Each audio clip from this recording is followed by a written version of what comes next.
विपक्ष ने ये तमाम काम किए थे जिनकी बदौलत आज वो नापक्ष में बैठे हैं। मैं प्रदेश की सरकार को कहना चाहूंगा कि इस मल्टीनेशनल कंपनीज के आगे अपने घुटने न टेके। प्रदेश की जनता ने आपको वोट देके यहाँ तक भेजा है, आप उस विश्वास पे खरे उतरे।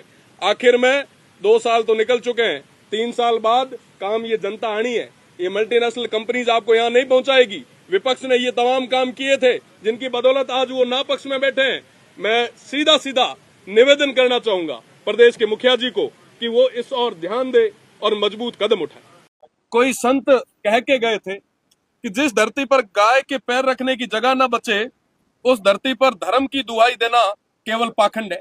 और आज के समय में दोनों ही पॉलिटिकल पार्टी सिर्फ पाखंड कर रही। अगर वाकई आपको इतनी बड़ी पीड़ा है, वाकई आपको अगर चिंता है, क्योंकि मैं पश्चिमी राजस्थान से आता हूं। पश्चिमी राजस्थान में तमाम जो ग्रामीण अर्थव्यवस्था है वो पूरे तरीके से गोधन पे, गोवंश पे, पशुधन पे टिकी है। आज वहां की जमीनें अलॉट हो रही है, विपक्ष भी सो रहा है, पक्ष तो कर रहा है, विपक्ष भी सो रहा है, उसकी बात नहीं करेंगे साहब। लगभग 30 लाख गोवंश वहां है। अभी एक की बात हुई, निश्चित रूप से जो हुआ गलत हुआ, इस तरीके से नहीं होना चाहिए, पर विपक्ष कम से कम उस 30 लाख गोवंश की बात तो करे। उस समय तो आप, क्योंकि उसमें इनको पॉलिटिकल माइलेज नहीं है, उन तमाम इश्यूज पे इनको बात नहीं करनी, इनको तो सिर्फ राजनीति करनी है। मैं कुछ दिन पहले की घटना आपको बताना चाहूंगा।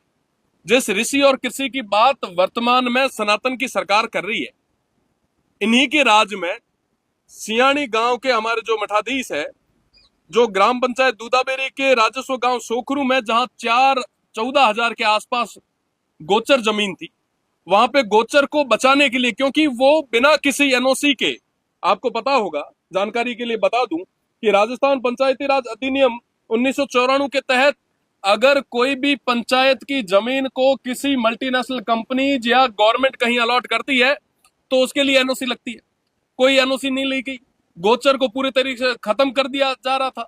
वहां पे जब संत जाके धरने पे बैठे, आप देखें कि लगभग 12 जनवरी 2026 को, 12 जनवरी को संत वहां पे धरने पे बैठते हैं, उनके नेतृत्व में धरना चलता है और आज दिन तक उस गोचर पे इन्होंने कोई डिसीजन नहीं लिया। और जो संत वहां बैठे उनके साथ दुराचार किया। एक तरफ आप कहते हो कि साहब हम तो सनातन की सरकार है, हम तो गाय को बचाने वाली सरकार है। साहब गाय मर रही है, वो गाय माता, वो विश्व माता जिसकी बात थोड़ी देर पहले मंत्री जी कर रहे थे, आज आप दोनों क्यों चुप हैं? सिर्फ राजनीतिक मुद्दा बनाना है, सिर्फ गाय के नाम पे बात करनी है।